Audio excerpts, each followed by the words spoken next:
opened her eyes to white walls, the same white walls she saw every day, the same cold metal floor beneath her, the same humming sound from the lights above. She sat up slowly on the thin mat that served as her bed. Her head hurt. It always hurt after they took her to the testing room.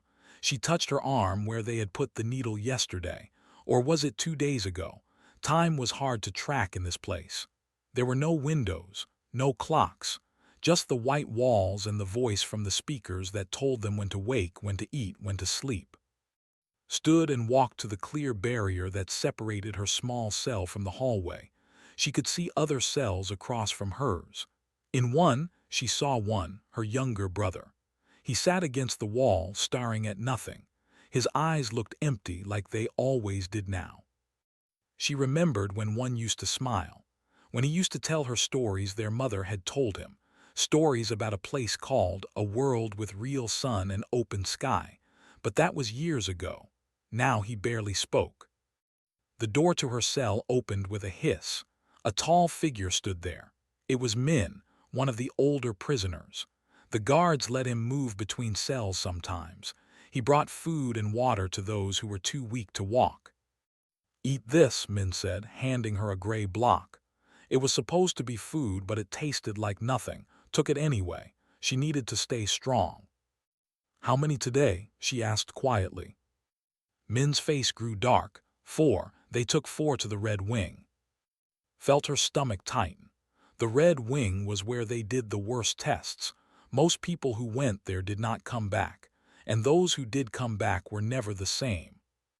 "Who?" she whispered. "Bora, Sungjina, and Minyu." Closed her eyes, she knew all of them. Bora had been kind to her when she was younger. Minyu was only 15, too young. They were all too young. "Why do they do this?" asked, even though she knew Min had no answer. The old man sat down on the floor. His joints cracked as he moved. Years of testing had damaged his body. "They want to know how we work, how much pain we can feel, how fast we heal, how long we can live without food or water. To them, we are not people. We are just things to study." "But we are people," said firmly. "We have names, we have memories." "Yes," Min agreed, "but they do not care. To the L, we are less than animals." Had never seen a L up close without their protective suits. They wore masks and gloves when they came to take prisoners. She had heard they looked like large insects, with too many eyes and sharp clicking mouths. The thought made her skin crawl. "Tell me about again," said. She needed to hear something good, something to remind her that life was not always pain and white walls. Min smiled slightly. Was beautiful, green trees that reached high into blue sky, water that fell from clouds, animals that ran free. Our ancestors lived there before the ships came. "The colony ships," repeated. She had heard this story many times. "Yes, humans from Earth traveled through space to find new homes. Was one of those homes. Our people built cities there, farms, schools. We were happy." Min's voice grew sad. "Then the L found us. They took us, put us in their ships, brought us here." 200 years ago, said. 200 years, Min confirmed. "None of us here have ever seen, we only know it from stories, but we remember, we must remember." A loud alarm suddenly blared through the facility. Red lights flashed, jumped to her feet. This was not normal. The alarms never went off unless something was very wrong. Min stood quickly, his old body moving faster than she had seen in months. "What is happening?" Through the clear barrier could see guards running past. They looked panicked. One was shouting into a communication device. She could not hear the words, but she could see the fear on his face. Then the floor shook. A deep boom echoed through the walls. Dust fell from the ceiling. Another boom, then another. The whole building was shaking. "They are attacking," Min whispered. "Someone is attacking the facility." More guards ran past. Some were carrying weapons. Others were dragging equipment. The prisoners in the other cells were standing now, pressing against their barriers, trying to see what was happening. Across the hall, one was on his feet. His empty eyes were now alert, watching. for the first time in months, saw something in her brother's face. Not hope exactly, but something close to it. Curiosity, maybe. Another explosion closer this time. The lights flickered. Some went out completely. Emergency lights kicked on, bathing everything in red. A guard ran past, then stopped. He turned and looked at the prisoners. His face was covered by a mask, but could see his eyes. They were wide with fear. He said something in his language, something harsh and angry. Then he ran away. "What did he say?" asked. "I do not know," Min replied, "but I do not think it was good." The building shook again. This time pieces of the ceiling fell. One of the barriers across the hall cracked, not enough to break, but enough to show it could break. Pressed her hand against her own barrier. It was warm. Usually it was cold. Something was very wrong with the power systems. More explosions, closer and closer. Now she could hear something else. The sound of weapons firing, the sound of screaming, not the screaming of prisoners, but the screaming of guards. Whoever was attacking was winning. Looked at Min. The old man looked back at her. Neither said anything, but they were both thinking the same thing. After 200 years of captivity, after generations of pain and suffering, something was finally changing. The question was, would it be better or worse? Another explosion right above them. The ceiling cracked. Sparks flew from broken lights. And then in the distance heard a new sound. It was not the clicking voices of the L. It was not the hum of machines. It was something else entirely. It sounded like voices, human voices, speaking words she could almost understand. Pressed harder against the barrier, trying to see down the hallway, trying to understand what was happening. Whatever it was, their world was about to change forever. The explosions grew louder, could feel each one in her chest. The walls cracked, the floor split. The red emergency lights flickered and died, then came back on. In the darkness between flickers, she saw shadows moving down the hallway. Large shadows, armed shadows. Min grabbed her arm. "Get back from the barrier." Stepped back just as another explosion tore through the ceiling at the end of the hall. Debris fell everywhere. Smoke filled the air. She coughed, her eyes watering. When the smoke cleared slightly, she saw them. Figures in armor, not the sleek environmental suits of the L guards. This armor was heavy, plated, with lights on the helmets. They moved fast, their weapons raised. One of them stopped at a control panel on the wall and did something. All the barriers in the hallway vanished. Stood frozen. The barrier that had kept her trapped for her entire life was gone. Just gone. She could walk out, but where would she go? What was happening? One of the armored figures approached her cell. It was tall, but not as tall as a L. It moved differently too, more fluid, more human. The figure spoke. The voice came through a speaker in the helmet. "Are you injured? Can you walk?" The words were strange. The translator device in her ear struggled with them at first, then clicked into place. She understood. Yes, I can walk," said. The figure reached up and removed its helmet. Beneath was a face, a human face, female, brown skin, dark eyes, short hair. The woman looked at with shock. "You're human," the woman said, her voice full of disbelief. "How are you human?" Did not understand the question. I have always been human." More armored figures poured into the hallway. They were removing helmets now, all human faces, all looking at the prisoners with the same shocked expressions. Min stepped forward slowly. "Who are you?" he asked carefully. The woman with dark eyes looked at him. "I'm Commander, Terran Federation Marines. We're here to rescue you." She paused, still looking confused. "But I don't understand. Our intelligence said this was a slave facility holding unknown alien species. No one said anything about humans." "We are human," Min said quietly. "We have always been human." Another Marine, a man with red hair, spoke up. "Commander, we need to move. The L are regrouping on level 7. Commander nodded but kept her eyes on Min. "How long have you been here?" I was born here, Min said. My mother was born here. Her mother was taken from 200 years ago. The Marines went silent. Even through the sounds of distant fighting, could hear the shock in that silence. 200 years, Commander said slowly. You're descendants of the lost colony. What is a lost colony? Asked. Commander looked at her and saw something in the woman's eyes. Anger, deep, burning anger, but not at her, at something else. I'll explain later, Commander said. Right now we need to get you out of here. All of you, can you walk? Can you help others who can't? Across the hall, one stepped out of his cell. He looked at the Marines with his empty eyes. Where are you taking us? To our ships, Commander said, to safety. There is no safety, one said flatly. The L always find you, they always bring you back. A young Marine, barely older than, shook his head. Not this time. We're humanity. We don't leave our people behind. Your people, repeated. You're human, the young Marine said, as if it was obvious. That makes you our people. More prisoners were emerging from their cells now. Some could barely walk. Others were crying. A few just stood there, not moving, not believing this was real. Saw Bora stumble out of a cell farther down. Her friend was alive. She had come back from the Red Wing, but she looked terrible. Her skin was pale. Her hands shook. Bora ran to her friend and caught her as she fell. A Marine medic rushed over. She had a red cross on her armor. Let me see her.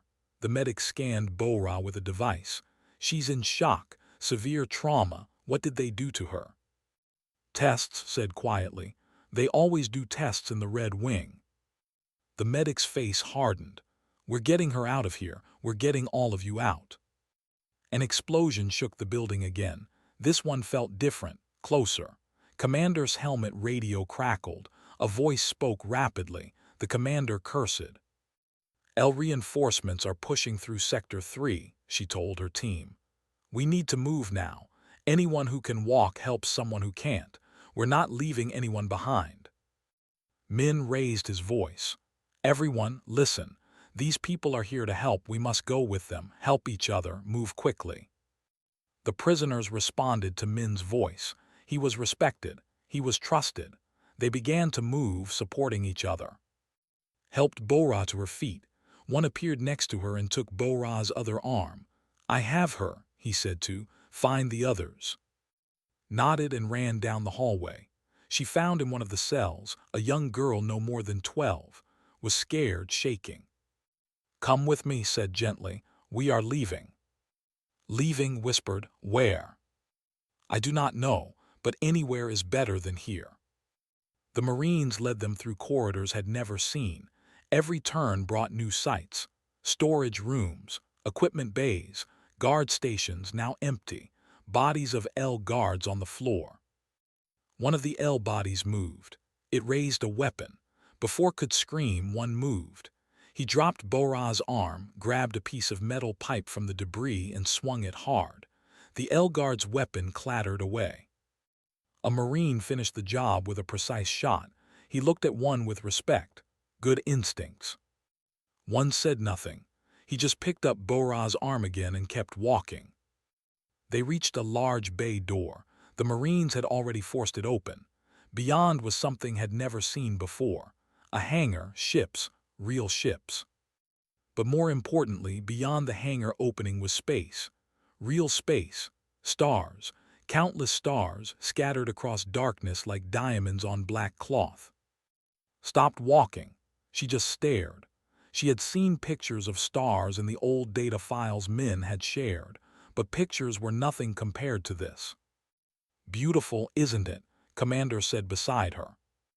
I have never seen sky, whispered. Not real sky. That's space, not sky, the commander said. But you'll see real sky soon, I promise. More prisoners filed past, boarding the Marine transport ships. These ships were big, with open cargo bays. The Marines were efficient, loading people quickly but carefully. A massive explosion rocked the facility. Part of the ceiling collapsed behind them. We're out of time, a Marine shouted. Everyone on board now. Was pushed forward. She held his hand tightly as they climbed into a transport. The interior smelled like metal and oil, nothing like the sterile chemical smell of the facility. One and Bora were already inside. Min climbed in last, helped by two Marines. The rear door began to close. Through the closing door, saw L guards rushing into the hangar. They were firing weapons. The Marines fired back, covering the retreat. Then the door sealed shut. The transport's engines roared to life, felt movement, not the gentle movement of being walked to a test room, real movement, acceleration, power. Through a small window, she watched the facility grow smaller. She saw other transports launching, saw explosions blooming on the facility's surface, saw larger ships in the distance, human warships firing on the L station. And then she saw them all fall away as the transport climbed higher, faster, up and away into the star-filled darkness. Pressed her face against the window. Tears ran down her cheeks. She did not know if they were tears of joy or fear or something else entirely. After a lifetime in a cage, she was free. And she had no idea what that meant. The transport docked with a larger ship. The name was printed on the inside of the airlock, Indomitable, thought it was a strong name, a good name. The doors opened and they were led into a massive cargo bay, but this bay was different.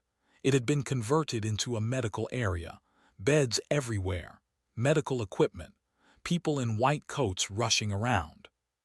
"This way, please," a doctor said too. She was an older woman with gray hair and kind eyes. "We need to check everyone, make sure you're healthy." "I am fine," said. "I know you think so," the doctor said gently, "but please, let us help you." Sat on one of the beds, the doctor ran a scanner over her body. She frowned at the results, then frowned deeper. "What is it?" asked. The doctor looked at her with sad eyes. "You have old fractures in your bones, scar tissue throughout your organs, signs of repeated trauma. How long have they been experimenting on you?" "My whole life," said simply. "I am 23 years old. They started testing me when I was 5. The doctor's hand shook slightly. "I'm so sorry, I'm so sorry." "It is not your fault," said. She did not understand why this stranger was sorry. "It's humanity's fault," the doctor said quietly. "We lost your colony, we didn't look hard enough, we didn't find you in time." Nearby, other doctors were examining other prisoners, heard gasps, angry mutters. One young doctor ran out of the room with his hand over his mouth, looking sick. Across the bay, one sat on a bed. He did not speak, he just let the doctors scan him. His face showed nothing. No pain, no fear, nothing at all. A nurse tried to talk to Bora, but Bora just stared at the wall. She had not spoken since they boarded the ship. Whatever they did to her in the Red Wing had broken something inside. Min was sitting with a group of the older prisoners. They were talking quietly. Some were crying with relief, realized, relief that it was over. Was it really over? "You need rest," the doctor told. "We have rooms prepared, real beds, food, whatever you need." "I need to see my brother," said. The doctor looked over at one. The young man, "Yes, of course, but please after that try to rest." Walked over to one. She sat next to him on the bed. "Are you okay?" "I do not know what okay feels like anymore," one said quietly. A man in a different uniform approached them. He had medals on his chest. Important medals, guessed. His hair was gray at the temples and his face was serious. "I'm captain," he said, "commander of this ship. I wanted to speak with you personally." "Why?" one asked flatly. "Because you're Earth citizens," Captain said. "You might not know what that means, but it means everything to us. Your ancestors were from Earth. That makes you our family." "We are not your family," one said. "We do not even know you." The captain nodded slowly. "You're right, but we'd like to change that. We'd like to bring you home, to Earth, or to any other human world you choose." "What is Earth like?" asked. Captain smiled. It's beautiful blue oceans, green land, cities that reach high into real sky, billions of people living free. Free, repeated the word. It sounded strange. What does free mean? The captain looked like someone had punched him. It means you can go where you want, do what you want, live how you want. No one can hurt you, no one can cage you. That does not sound real, one said. I know, the captain said softly, but it is real, and we're going to show you. Over the next days, learned to live on the ship. It was strange, hard. The rooms they gave her were bigger than her old cell, but the space made her nervous. She kept waking up at night, scared, thinking she was back in the facility. The food was overwhelming. So many choices, so many colors and smells. She could only eat the bland rations at first. Anything else made her sick. Other survivors had similar problems. Some could not sleep in the soft beds, they slept on the floor instead. Some could not handle being touched, even friendly touches. Some cried constantly. Others, like one, showed no emotion at all. The humans tried to help. They brought in counselors, people trained to help with trauma. But how could you counsel someone who had known nothing but pain for their entire life? The young girl attached herself to one of the engineers, a woman named Lisa. Lisa worked on the ship's engines and she let follow her around. Why do you let her watch you work? Asked Lisa one day. Lisa smiled. Because she's interested, and because she deserves to learn normal things, fun things, she deserves to be a kid. She was never a kid, said. The L do not let us be children. Well, she can be one now, Lisa said firmly. Found Min in one of the common rooms. He was watching a video screen. On it played images of Earth, cities, forests, oceans, mountains covered in snow. Is that really what it looks like? Asked. According to these humans, yes, Min said. I have lived 73 years. I was born in a cage. I thought I would die in a cage, but now I might see a real sunset before I die. What is a sunset? Asked. Min smiled. It is when the sun goes down below the horizon. The sky turns colors, red, orange, purple. It is supposed to be the most beautiful thing in the world. A door opened. Several people came in. Some were former prisoners, others were crew members. One man, a former prisoner named One, stood up angrily. They are talking about giving us therapy, One said, his voice hard. They want us to talk about our feelings. They want us to cry and heal. What is wrong with that? Min asked. I do not want to heal, One shouted. I want revenge. I want to go back and burn every L facility to ash. I want them to feel what we felt. Several other former prisoners nodded in agreement, understood the anger. She felt it too, deep inside, a burning rage that never went away. But she also remembered what Min had taught her. Revenge will not bring back the dead, said quietly. It will not erase what happened. No, One agreed, but it will make me feel better. Captain entered the room. Everyone went quiet. I heard what you said, One, about revenge. Are you going to tell me I am wrong? One asked. No, the captain said. You have every right to be angry, every right to want justice. And I promise you the Terran Federation is not going to let this go unpunished. What does that mean? Asked. The captain pulled up a holographic display. It showed a star map. We've been tracking L operations. We believe there are dozens more facilities like the one you were in, dozens more humans being held prisoner. The room went silent. We're going after them, the captain continued. All of them. We're going to shut down every facility, free every prisoner, and we're going to make sure the L Empire answers for what they've done. How many people? Min asked quietly. How many are still in cages? Our estimates say at least 2,000, the captain said. Probably more. 2,000 felt dizzy. 2,000 people living the way she had lived, suffering the way she had suffered, right now, at this very moment. I want to help, heard herself say. Everyone looked at her. I know the facilities, she continued. I know how they work, how they are built, where they keep prisoners. I can help you find them." "Me too," one said from the doorway. No one had noticed him enter. "I want to help." "And me," said small voice. "All of us," Min said, standing up. "We cannot rest while our people are still suffering." The captain looked at them with respect. "You've been through hell, you deserve rest, peace. You don't have to do this." "Yes, we do," said.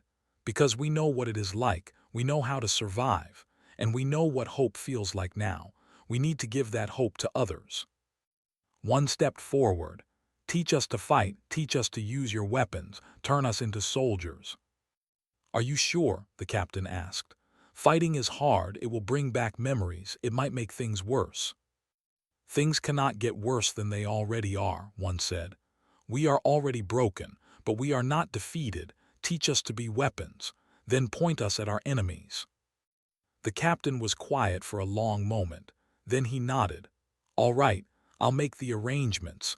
We'll train any of you who want to join the mission, but I want you to understand something first." "What?" asked. "You're not weapons," Captain said firmly. "You're people, you're survivors, you're heroes, and you deserve to be treated as such."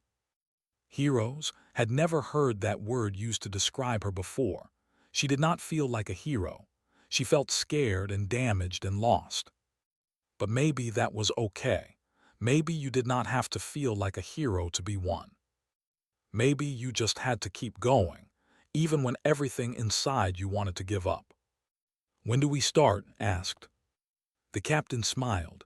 "Tomorrow, we'll start training tomorrow." The training room was large and bright, too bright, squinted against the lights. She was not used to bright spaces. Sergeant stood in front of the group. 20 former prisoners had volunteered for combat training. Was one of them. One stood beside her. One was in the front row, eager and angry. "Listen up," said. He was a big man with scars on his face. "I'm going to teach you to fight, but first I need to teach you something else. I need to teach you that you're strong." "We know we are strong," one said. "We survived 200 years of torture." "Exactly," said. "You survived things that would have killed most soldiers. You already have the hardest part. Now I just need to show you how to use that strength." The training started slow. First they learned to hold weapons properly, then to aim, then to shoot. Hands shook the first time she held a rifle. The weapon felt wrong, heavy, dangerous. "You okay?" asked her. "I do not like guns," said. "Why not?" "The guards used them. They would shoot prisoners who fought back." Nodded. "I understand, but now you're not the prisoner, you're the soldier. The gun is yours, and you're going to use it to protect people." Tried to see it that way. She raised the rifle, aimed at the target, fired. The shot went wide. "Try again," said patiently. She fired again, closer this time. Good again. By the end of the week could hit the target most of the time. One was better. His hands never shook. He aimed and fired with cold precision, like he was turning off his emotions completely.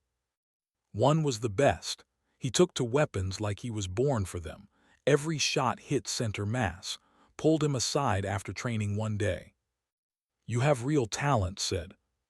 "I have real anger," one replied. "I am just pointing it in the right direction now." They learned more than shooting. They learned hand-to-hand combat, tactics, how to move in teams, how to communicate under stress. The hardest part was working together.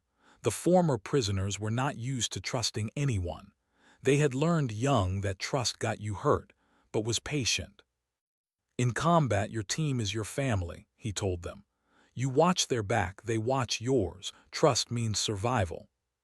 Slowly, they began to work as a unit, learned to trust one to cover her. One learned to wait for signals instead of rushing in. They became soldiers. Meanwhile, the Federation's intelligence teams were working. They found more facilities, compiled more data. Every piece of information brought them closer to the other prisoners. One day, Captain called them to a briefing room. A holographic map floated in the center of the room. "This is our target," the captain said. A L research station on the planet 4. We believe they're holding approximately 50 human prisoners there. Stared at the map. The facility looked similar to the one she had escaped from. Same layout. Same white walls, probably. When do we go? One asked. 3 days, the captain said. We'll approach under sensor cover, hit them fast, extract the prisoners and leave before they can call for backup. I want to go, said. Me too, said one. The captain looked at them. Are you sure you're ready? We will never be ready, said honestly, but we need to do this anyway. The captain nodded. All right, you're assigned to Team 3 with Sergeant, but I need you to promise me something. What? If it gets too hard, if the memories are too much, you pull back. You let the Marines handle it. Agreed. Agreed, said, but she knew she was lying. She would not pull back, not when people needed her. The next 3 days passed in a blur. More training, equipment checks, briefings, barely slept. When she did sleep, she dreamed of white walls and needles and screaming. Found her in the mess hall the night before the mission. The girl sat down next to her. Are you scared? Asked. Yes, admitted. Me too, said. I wish I could go with you. You are too young. I am 12. At 12, they were doing experiments on my brain. Had no answer for that. Was right. Age meant nothing when you had lived their lives. Come back safe, said. Lisa is teaching me about engine systems. I want to show you what I learned. I will come back, promised. I will always come back. The mission launched before dawn. Wore combat armor for the first time. It felt strange. Heavy but protective. The helmet had a heads-up display that showed her teammates' positions. The transport ship dropped through 4's atmosphere quietly. They landed 2 kilometers from the facility. The team moved through thick forest on foot. His heart pounded, everything looked wrong. The trees, the sounds, the smell, it was too much sensory input. She focused on his back. 1 step, then another, keep moving. They reached the facility perimeter. It looked exactly like her old prison. The same walls, the same towers, the same feeling of dread. Breaching team, go, ordered. Explosions ripped through the facility's main gate. The team rushed in. Marines moved with practiced efficiency. Ran with them, her weapon ready.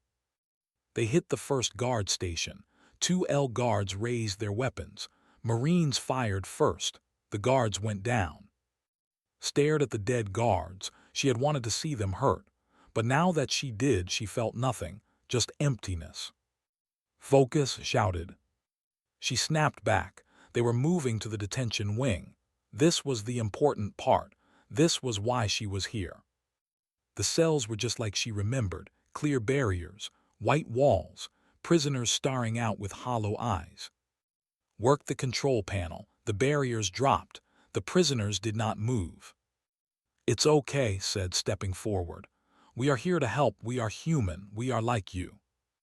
A young woman in one of the cells looked at her. You are lying. This is another test. No, said, removing her helmet so they could see her face. I was a prisoner too. For 23 years. They rescued me. Now we are rescuing you. The woman's eyes filled with tears. Really? Really, but we need to move fast. Come with us. The prisoners began to emerge. Some had to be carried. Others could barely walk. The team worked quickly, efficiently. This was a well-practiced operation now. Then heard something, a voice, calling out in the old language the language the elders sometimes spoke. She followed the sound to a cell at the end of the hall. Inside was an old woman, very old. Her hair was white. Her face was lined with age, but her eyes were sharp. Grandmother, said, using the respectful term for elders. Child, the old woman said in its language, have you come to free us? Yes, grandmother. The old woman smiled. Tears ran down her wrinkled face. I knew you would come. I told them. I told them humans never forget. I do not understand, said. I was on the original colony ship, the old woman said. I was 7 years old when they took us. I am the last one who remembers Earth, the last one who remembers real sky. Felt her throat tighten. This woman had been a prisoner for over 200 years, almost her entire life, and yet she had never lost hope. "What is your name, grandmother?" "I am Hayone," the old woman said, "and I am ready to go home." Helped her out of the cell. Min appeared beside her. When he saw Hayone, his face went white. "Mother," he whispered. Hayone stared at him. "Min, my baby, my son." They embraced, both crying, had to look away. The moment was too private, too painful and beautiful at the same time. "We need to move," a Marine shouted. "L reinforcements incoming." The team rushed to the extraction point. They loaded prisoners onto the transports, helped Hayone aboard. Min stayed close to his mother, holding her hand like a child. The transport lifted off just as enemy ships appeared on the horizon. Weapons fire lit up the sky, but they were already climbing, already escaping. In the cargo bay, sat against the wall. She was shaking, not from fear, from something else. Relief maybe, or exhaustion, or both. One sat next to her. "We did it," he said quietly. "We did," agreed. "How many more?" one asked. Captain said at least 2,000 still in facilities. "Then we have a lot of work to do." Looked at her brother. For the first time in years, she saw something in his eyes besides emptiness. She saw purpose. "Yes," she said, "we do." The Indomitable welcomed them back with cheers. The crew had watched the mission on live feeds. They had seen the rescue, seen the reunion between Min and his mother. News spread fast, not just on the ship but across human space. The rescued prisoners were proof that the L had been enslaving humans for centuries, proof that something had to be done. The Federation Assembly met in emergency session. They voted. The results were unanimous.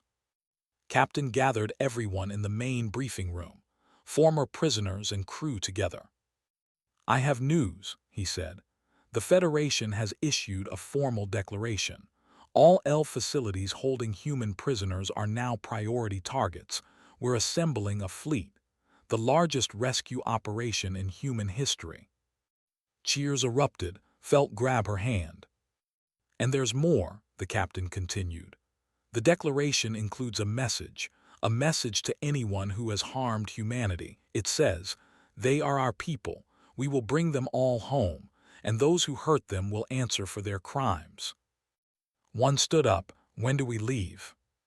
"Soon," the captain said. "Very soon, but first we rest. We prepare, because this is not just a mission anymore." "Then what is it?" someone asked. Captain smiled. It was not a kind smile, it was a warrior's smile. "It's a promise, and humanity always keeps its promises." Looked around the room, at the former prisoners who had become soldiers, at the Marines who treated them as equals, at the old and young, the scared and brave, all united by one simple truth. They were human, and humans protected their own. The fleet assembled over 3 months, 50 warships, 200 support vessels, thousands of Marines. It was the largest military operation humanity had launched in a generation. But it was not about conquest, it was about family. Stood on the observation deck of the Indomitable. Outside she could see the other ships, so many ships. Each one represented hope, each one represented rescue. "Impressive, isn't it?" a voice said behind her. She turned. It was Hayone, Min's mother. The old woman walked slowly now. The years of imprisonment had damaged her body, but her spirit was strong. "Yes, grandmother," said respectfully. "I have never seen so many ships." "I have," Hayone said. "Once, long ago, when I was a child on Earth, before the colony ships left. The sky was full of vessels, everyone was excited, we were going to build a new world." I said, "Yes, beautiful, I wonder if it still exists, if our cities are still standing." "Perhaps one day we will find out."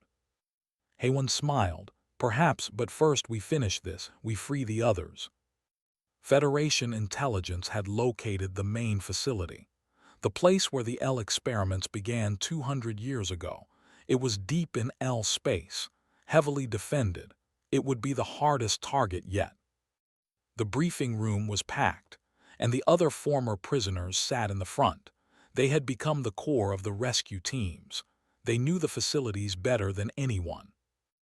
"This is Station Prime," Captain said, bringing up a holographic image. "It's a massive facility. We estimate 300 prisoners inside, but it's also the administrative center for all L human research." "Meaning?" one asked. "Meaning this is where they keep the records, the data, everything they've learned from 200 years of experiments." The room went silent. That data represented so much suffering, so much pain. "We're going to destroy it," the captain continued. "Every file, every record, every piece of their research. We're going to erase it from existence." "Good," one said quietly. "But first we get the people out," the captain emphasized. "Rescue is always the priority, always." The plan was complex. Multiple strike teams would hit the station simultaneously. Marines would secure the detention areas. Engineers would plant charges on the data centers, and former prisoners would lead the evacuation. Was assigned to Team Alpha. She would go in first with the initial breach. It was dangerous, but she had volunteered. The night before the mission, she could not sleep. She walked through the ship's corridors, found herself in the small chapel some crew members had set up. Min was there, sitting quietly. "Cannot sleep either?" asked. "No," Min said. "I keep thinking, what if we fail? What if those 300 people never get out?" "We will not fail," said firmly. "How do you know?" "Because we cannot fail, because they need us. Because we were where they are and we know what hope feels like now. We have to give them that." Min looked at her. "When did you become so wise?" "I learned from you, old man," said with a small smile. "I am not that old," Min protested, but he was smiling too. The fleet jumped to hyperspace at dawn. The journey to L space took 2 days, 2 days of final preparations, final checks, final goodbyes just in case. Found in the armory, the girl had grown in the past months, taller, stronger. The engineer Lisa had taught her well. "I fixed your armor," said. "The left shoulder plate was loose." "Thank you," said. His voice was small. "What if something happens to you?" Knelt down to Slevel. "If something happens to me, you keep going, you keep learning, you keep living. That is how you honor those who do not come back." "I do not want to honor you," said. "I want you to come back." "Then I will try very hard to come back," promised. They emerged from hyperspace at the edge of the L system. Station Prime was visible immediately, a massive structure orbiting a dead moon. Even from this distance, it looked menacing. "All teams prepare for assault," Captain's voice came over the comm. "Remember, we're not here to fight a war, we're here to bring our people home."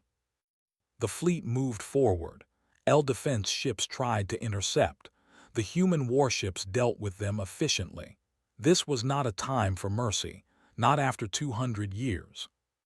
The Indomitable and 3 other ships broke through the defensive line. They headed straight for Station Prime.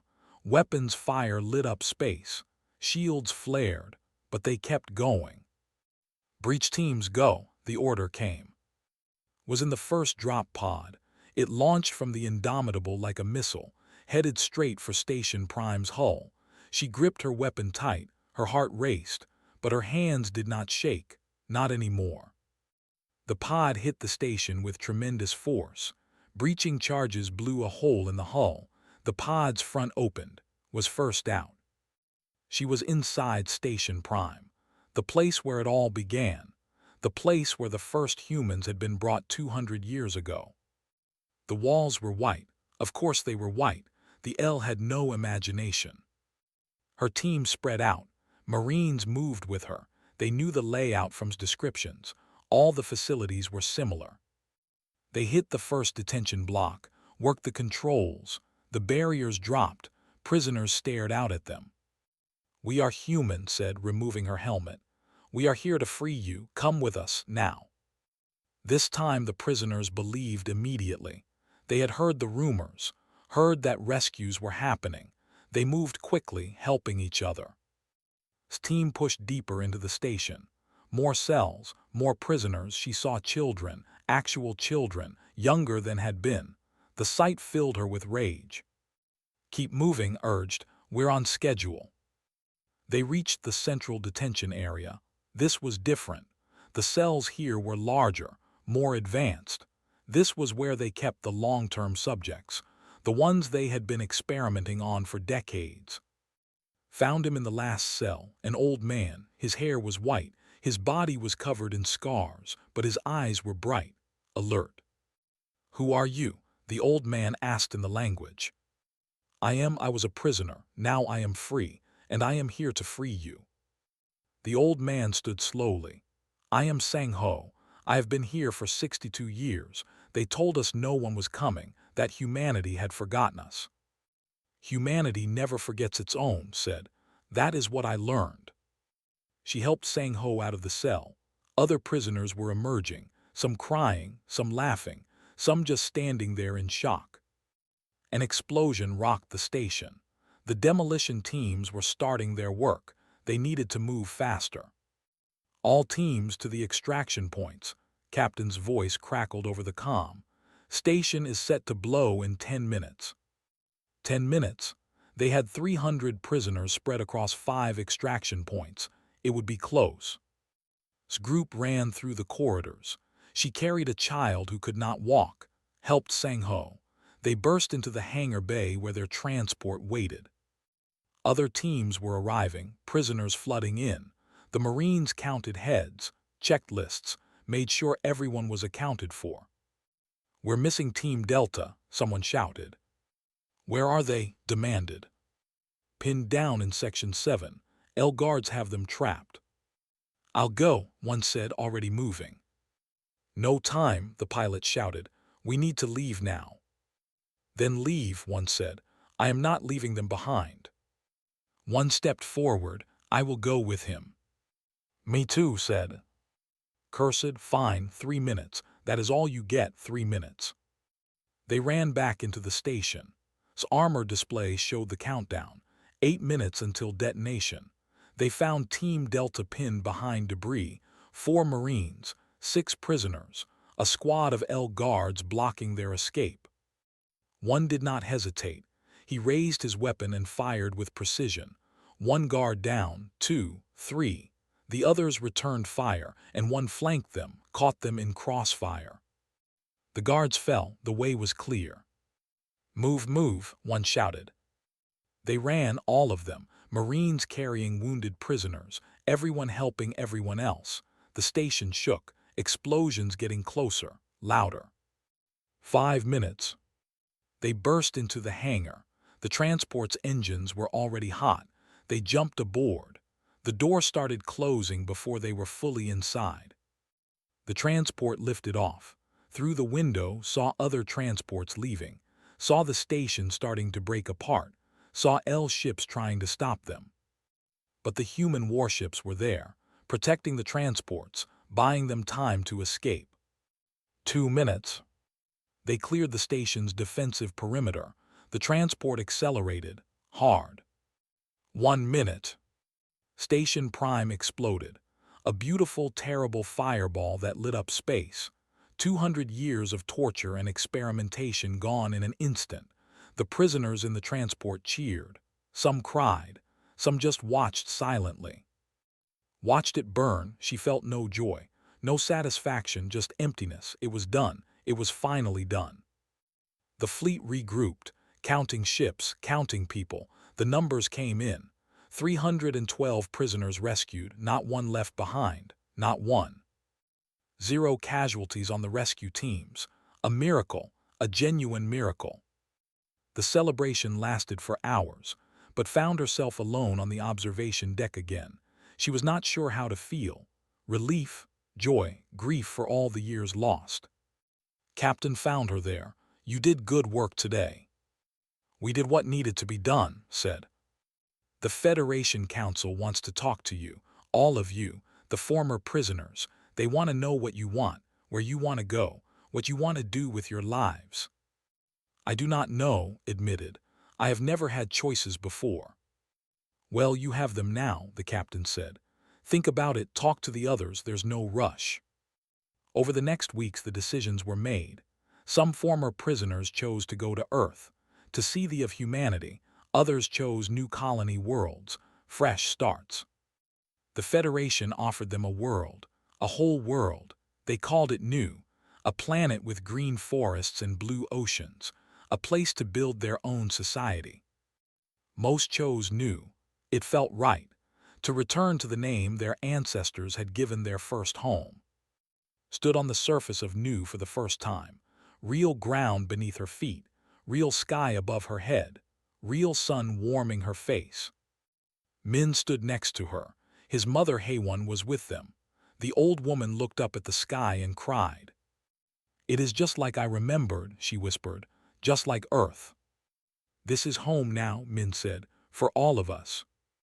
One had joined the Federation military. He had found purpose in protecting others, in making sure no one else suffered what they had suffered. Had become an engineer. She worked on the first buildings on New, designing homes, schools, places where children could be children. One taught combat training to the new settlers, not to make them soldiers, but to make sure they could defend themselves, to make sure they would never be victims again. And became their ambassador, the voice of New in the Federation. She spoke for those who had no voice. She told their story, made sure humanity never forgot. Years passed. New grew, cities rose, families formed.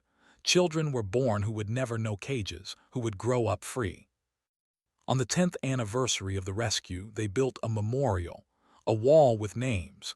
Every person who had died in captivity over 200 years, thousands of names, generations of suffering. Stood before the wall. She placed her hand on a name, her grandmother, dead before was born, killed by experiments. "We remember you," said quietly. "We are free because you survived, because you never gave up, because you taught us what it means to be human." Min joined her, then one, then hundreds more, former prisoners, their children, Federation personnel, all standing together. "They try to break us," said, her voice carrying across the crowd. "They try to make us forget who we were. They tried to turn us into things, into subjects, into experiments." She paused, looked at the faces around her. "But even 200 years in darkness could not extinguish what we were. We were human. We are human. We will always be human." The crowd was silent. Then someone started clapping, then another, then everyone, applause that echoed across New. That night watched her first sunset. The sky turned red, then orange, then purple, just like Min had described, just like the old stories said. It was beautiful, the most beautiful thing she had ever seen. She was free. They were all free, and they would never forget the price of that freedom. Never forget those who did not live to see it. Never forget what it means to be human.